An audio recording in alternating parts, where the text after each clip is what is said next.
Évangile de Jésus-Christ selon saint Matthieu. Quand Jésus apprit l'arrestation de Jean-Baptiste, il se retira en Galilée. Il quitta Nazareth et vint habiter à Capharnaüm, ville située au bord du lac, dans les territoires de Zabulon et de Nephtali. Ainsi s'accomplit ce que le Seigneur avait dit par le prophète Isaïe.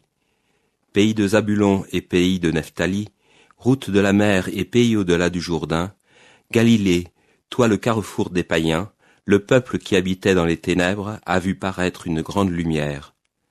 Sur ceux qui habitaient dans le pays de l'ombre et de la mort, une lumière s'est levée. À partir de ce moment, Jésus se mit à proclamer « Convertissez-vous, car le royaume des cieux est tout proche. » Jésus, parcourant toute la Galilée, enseignait dans leurs synagogues, proclamait la bonne nouvelle du royaume, guérissait toute maladie et toute infirmité dans le peuple. Sa renommée se répandit dans toute la Syrie, et on lui amena tous ceux qui souffraient, atteints de maladies et de tourments de toutes sortes, possédés, épileptiques, paralysés, et il les guérit. De grandes foules le suivirent, venus de la Galilée, de la Décapole, de Jérusalem, de la Judée et de la Transjordanie.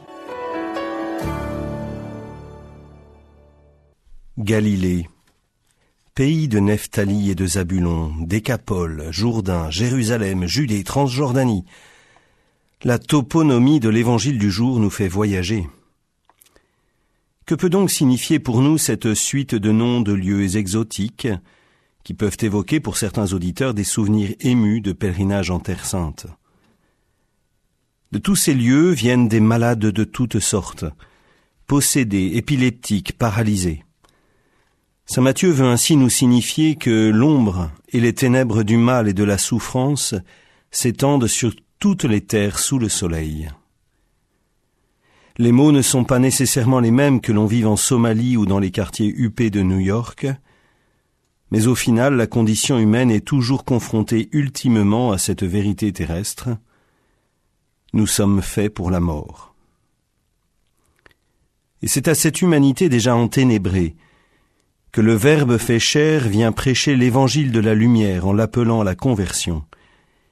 Il est temps de sortir de nos obscurités, car le royaume de Dieu est tout proche. La première des conversions, la plus fondamentale, la plus décisive, mais aussi la plus difficile, est d'apprendre à vivre en changeant notre horizon. En fait, nous ne sommes pas faits pour la mort. Nous sommes faits pour une vie qui ne finira jamais, donnée par Dieu, accueillie par nous si nous nous sommes habitués à la lumière de la foi, de l'espérance et de la charité. Sans cela, nous risquons fort de ressembler à ces êtres habitués à vivre dans la pénombre et qui craignent par-dessus tout l'éclat du soleil. Que le Christ Jésus agisse aujourd'hui et vienne nous guérir de nos infirmités. Pour cela, n'hésitons pas à recourir régulièrement au sacrement de pénitence et de réconciliation, où il se présente à nous comme le médecin de nos cœurs, de nos esprits, de nos corps et de nos âmes. L'évangile du jour a été commenté par le père Guillaume Le Floch, recteur du séminaire interdiocésain d'Épée.